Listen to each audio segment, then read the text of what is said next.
सुबह का खेत, सूरज निकल रहा है। एक हरे भरे गांव में एक गाय रहती थी। उसका नाम था गौरी।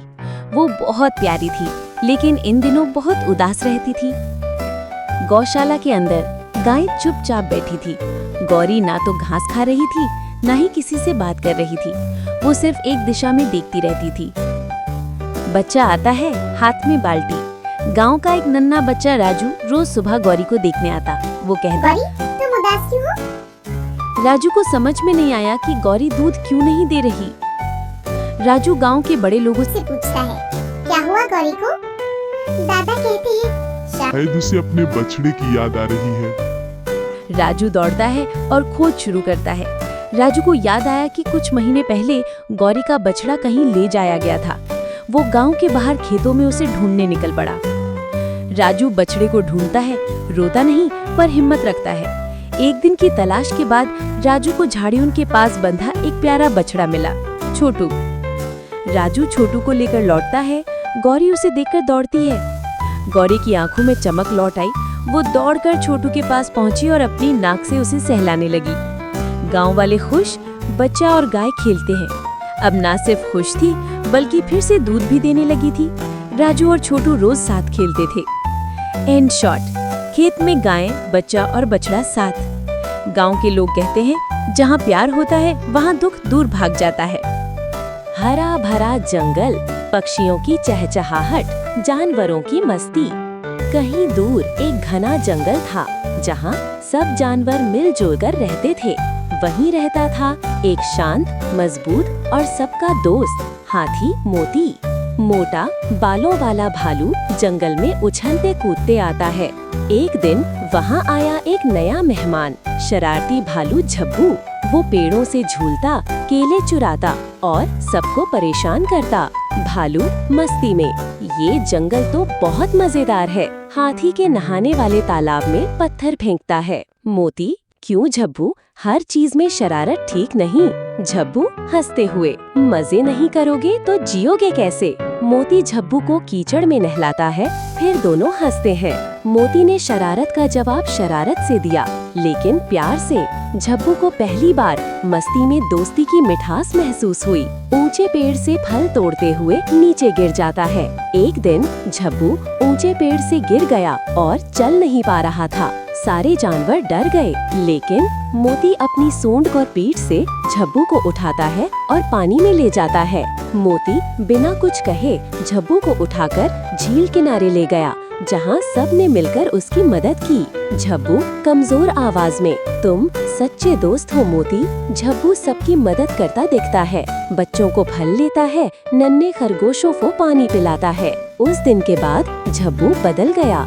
अब वो मस्ती करता था, लेकिन सबके साथ, सबके लिए। जंगल में सब जानवर इकट्ठा हैं, ढोल नगाड़े बज रहे हैं, झब्बू और मोती नाच रहे हैं। आज हम सब मनाएंगे दोस्ती का त्योहार। जंगल में पहली बार दोस्ती का जश्न मना, क्योंकि अब वहाँ सिर्फ जानवर नहीं, एक परिवार रहता था। मोती और झब्बू एक पेड़ के नीचे बैठकर बच्चों को सिखा रहे हैं, दोस्ती वो है जो मुश्किल में साथ दे, मस्ती वो है जिसमें सबको खुशी मिले।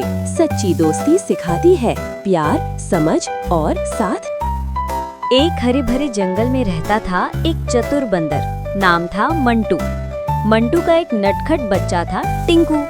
टिंकू दिन भर पेड़ पर लटकता, उछलता, शरारतें करता और सब जानवरों को परेशान करता। एक दिन टिंकू ने मम्मी से पूछा, पापा, क्या जंगल में सबसे ताकतवर जानवर आप हो? मंटू हंसते हुए बोला, नहीं बेटा, सबसे ताकतवर है भालू भैया, लेकिन सबसे चालाक वो मैं हूँ। भालू की एंट्री। उसी जंगल में एक भोला लेकिन ताकतवर भालू भी रहता था। नाम था बलराम। बलराम बहुत सीधा था, लेकिन कभी कभी थोड़ा गुस्सैल भी हो जाता था।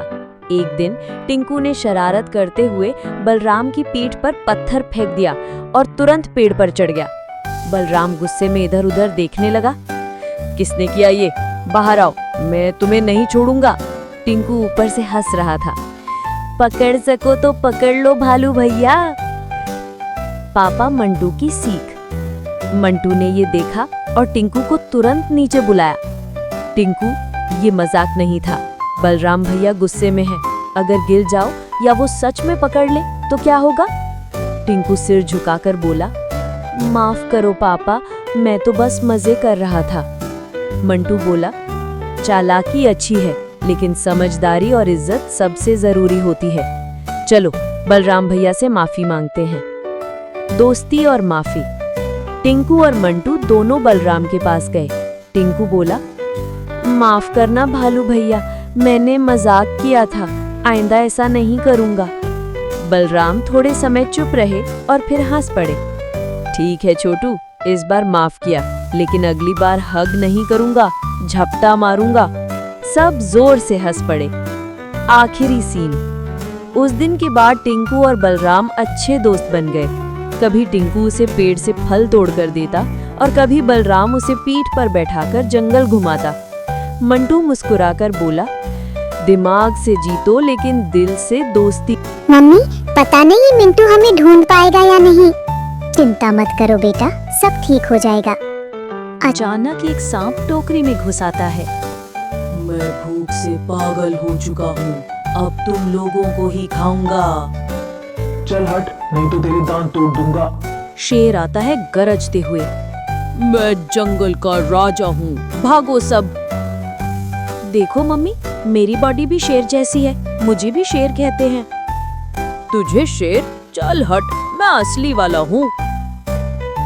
गांव का बाजार। सुबह भीड़ भाड़ वाला गांव का बाजार। कैमरा फोकस करता है एक ठेले पर जहां जलेबी वाला बाबा ताजगी से भरी गर्मागर्म जलेबियां तल रहा है। पास की छत पर बैठा एक शरारती बंदर उसकी हरकतें देख रहा है। बाबा हंसते हुए, आज तो पूरी दुकान खाली हो जाएगी। मिठास ऐसी है कि खुद बंदर भी आ जाए खाने। बंदर की योजना। बंदर अपने दोस्तों को बुलाता है। 4 और बंदर, मोटू, लंबू, चप्पल और भोलू, सभी मिलकर जलेबियां चुराने की योजना बनाते हैं। एक नक्शा बनता है जैसे डकैती की मूवी में। पेड़ से कूदना, खंबे से फिसलना, बाबा का ध्यान भटकाना। मोटू, बाबा को गाना सुनाकर भटका देंगे। पहली चोरी की कोशिश। Funny fail. बंदर बाबा का ध्यान भटकाते हैं। एक बंदर बाबा की टोपी लेकर भागता है, लेकिन जलेबी चुराने से पहले बाबा बीन बजाकर सबको नचाने लगता है। सारे बंदर बेहोश होकर गिरते हैं, क्योंकि बाबा ने बेसुरी बीन बजाई थी। दूसरी कोशिश। बंदर बनता है इंसान। एक बंदर आदमी की तरह कपड़े पहनकर ग्राहक बनकर आता है। बोलता है, भाई साहब 1 किलो जलेबी दीजिए। बाबा उसे